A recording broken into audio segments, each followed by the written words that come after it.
గచ్చిబౌలిలో 12.5 సెంటీమీటర్ల వర్షపాతం నమోదైంది. ఇది రికార్డు స్థాయిగా చెప్పుకోవచ్చు. ఈరోజు కురిసినటువంటి వర్షం అత్యధికంగా 12.5 గచ్చిబౌలి 12 సెంటీమీటర్ల, ఖాజాగూడ ఎస్ఆర్ నగర్లో 11 సెంటీమీటర్ల వర్షపాతం నమోదైంది. శ్రీనగర్ కాలనీలో 11.1 సెంటీమీటర్లు, ఖైరతాబాద్లో 10.9 సెంటీమీటర్ల వర్షపాతం నమోదైంది. యూసుఫ్గూడ, ఉప్పల్లో 10.4, 10 సెంటీమీటర్లుగా వర్షపాతం నమోదైనటువంటి పరిస్థితిని మనం చూస్తున్నాం. ఇక బంజారాహిల్స్లో 9, నాగోల్లో 8.8 సెంటీమీటర్ల వర్షపాతం నమోదైంది.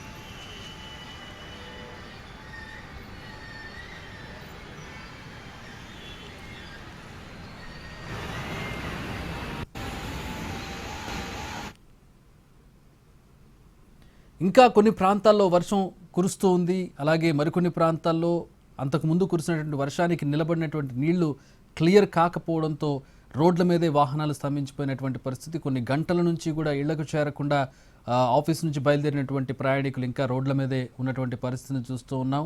కొన్ని దగ్గరలో ట్రాఫిక్ను క్లియర్ చేసి పంపించినటువంటి పరిస్థితి, మరికొన్ని ప్రాంతాల్లో ఇంకా ట్రాఫిక్ క్లియర్ అవునటువంటి పరిస్థితిని మనం చూస్తూ ఉన్నాం. హైదరాబాద్లో ప్రధానంగా ఐటీ కారిడార్లో పరిస్థితి తీవ్రంగా ఇబ్బంది పెట్టినటువంటి దృశ్యాలను మనం చూస్తూ ఉన్నాం. ఎక్కడికక్కడ వాహనదారులు నిలిచిపోవడం, వాటర్ నిలిచిపోవడంతో అక్కడి నుంచి కదలలేనటువంటి పరిస్థితి.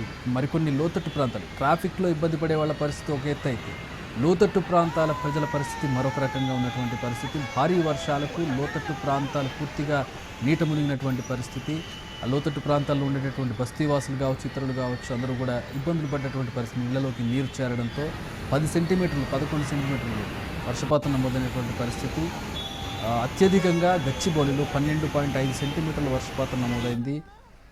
అలాగే ఖాజాగూడలో 12 సెంటీమీటర్ల వర్షపాతం నమోదైంది.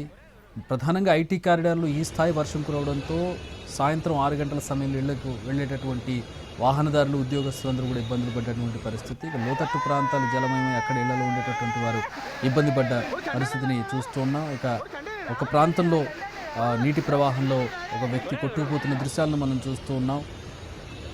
రోడ్ల మీదే నీరు కాలువల్లా ప్రవహిస్తున్నటువంటి పరిస్థితుల్లో ఎక్కడ మ్యాన్ హోల్ ఉందో, ఎక్కడ రోడ్డు ఉందో తెలియనటువంటి పరిస్థితి. భారీ గోతులు కూడా ఉండడంతో ఎక్కడ గొయ్యి ఉందో, ఎక్కడ మ్యాన్ హోల్ ఉందో, నీరు ఎక్కడ ప్రవహిస్తుందో, సాధారణంగా రోడ్డు ఎక్కడ ఉందో అనేది తెలియనటువంటి పరిస్థితుల్లో భయంగా రోడ్లు దాటినటువంటి దృశ్యాలను కూడా మనం చూస్తున్నాం.